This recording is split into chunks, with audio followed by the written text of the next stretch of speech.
Welcome to our channel. आज हम keratin treatment की थ्योरी देखने वाले हैं। ये बहुत ही इम्पोर्टेंट टॉपिक है आपके लिए। आज हम पूरा देखने वाले हैं केराटिन ट्रीटमेंट कौन से हेयर पे करनी चाहिए, कौन से हेयर पे नहीं करनी चाहिए, केराटिन ट्रीटमेंट होती क्या है। सबसे पहले हम देखेंगे इसमें मेन इंग्रेडिएंट्स कौन से होते हैं। इसमें फर्स्ट में आता है फॉर्मल्डिहाइड।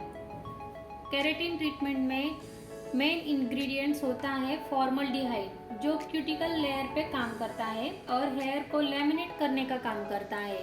फॉर्मल्डिहाइड के वजह से ही हमारे हेयर में प्रोटीन आता है और हमारे हेयर लैमिनेट हो जाते हैं। दूसरा मेन इंग्रेडिएंट है हाइड्रोलाइज केराटिन।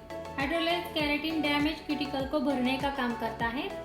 जिस तरह से हमें क्यूटिकल केमिकल ट्रीटमेंट करने के बाद खुल जाते हैं, इस तरह से दिखते हैं, तो ये जो डैमेज क्यूटिकल है उसको भरने का काम करता है हाइड्रोलाइज केराटिन।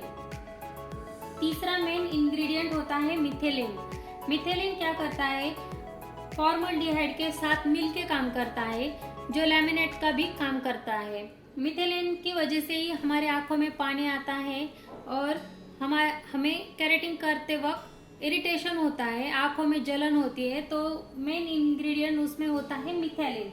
मिथेलिन की वजह से ही इरिटेशन होता है। हमें केराटिन ट्रीटमेंट कौन से हेयर पे नहीं करनी चाहिए और कौन से क्लाइंट को नहीं करनी चाहिए, ये भी देखते हैं। हिना कोटेड हेयर है, मेहंदी लगाई है, डाई किया हुआ है, तो हम ये केराटिन ट्रीटमेंट नहीं कर सकते। अगर किया तो वो ज़्यादा दिन तक स्टे नहीं करेगा। हिना कोटेड हेयर और मेहंदी कोटेड हेयर पे हम केराटिन ट्रीटमेंट नहीं कर सकते। अस्थमा, हार्ट डिसीज और कोई प्रेग्नेंट लेडी है तो हम फॉर्मल्डिहाइड होने की वजह से वो नहीं कर सकते। 18 साल के कम उम्र वाले बच्चों में भी हम केराटिन ट्रीटमेंट नहीं कर सकते। अगर हमें कोई कलर करना है, केमिकल ट्रीटमेंट करना है बालों में, तो पहले हम केमिकल ट्रीटमेंट, कलर ये सब कर लेंगे, उसके बाद ही हम केराटिन ट्रीटमेंट कर सकते हैं। केराटिन ट्रीटमेंट के फायदे क्या है, कौन से हेयर पे हमें केराटिन ट्रीटमेंट करना चाहिए, ये भी देख लेते हैं। केराटिन ट्रीटमेंट एक प्रोटीन ट्रीटमेंट है। हमारे हेयर केराटिन नाम के प्रोटीन से ही बने हुए होते हैं। जब हम कोई केमिकल करते हैं, कोई केमिकल ट्रीटमेंट हमारे हेयर पे हो जाती है, तो धीरे धीरे केराटिन नाम का प्रोटीन हमारे हेयर से कम हो जाता है, क्यूटिकल्स को ओपन ही रखता है और वो इसी वजह से शाइन चली जाती है, डैमेज हो जाते हैं। तो ये केराटिन ट्रीटमेंट हमारे ड्राई डैमेज हेयर को रिपेयर करने का काम करता है और प्रोटीन देने का काम करता है। केराटिन ट्रीटमेंट हेयर में शाइन लाता है। किसी क्लाइंट को अगर हेयर में शाइन चाहिए तो वो केराटिन ट्रीटमेंट कर सकते हैं।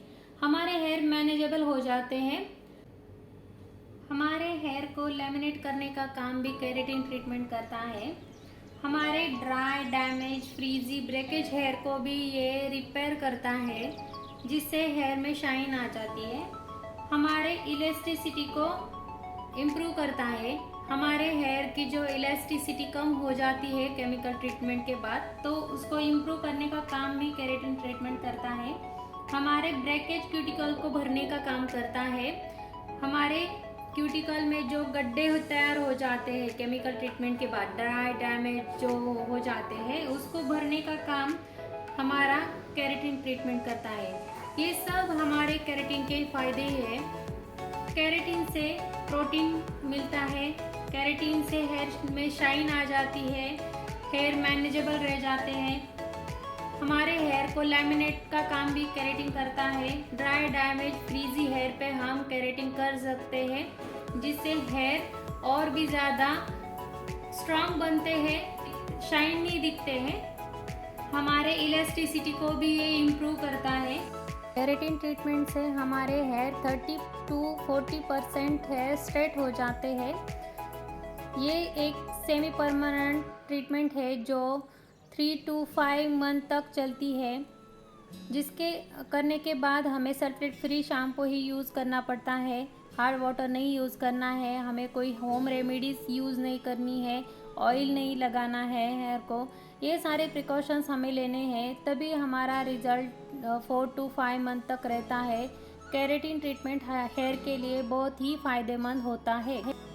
तो ये थे सब हमारे केरेटिन के फ़ायदे और नुकसान। तो आपको हमारा ये वीडियो कैसा लगा हमें कमेंट करके ज़रूर बताना। अगर आपको कोई डाउट है, क्वेश्चन है, तो हमें कमेंट ज़रूर करें। Thanks for watching guys. Take care, bye bye.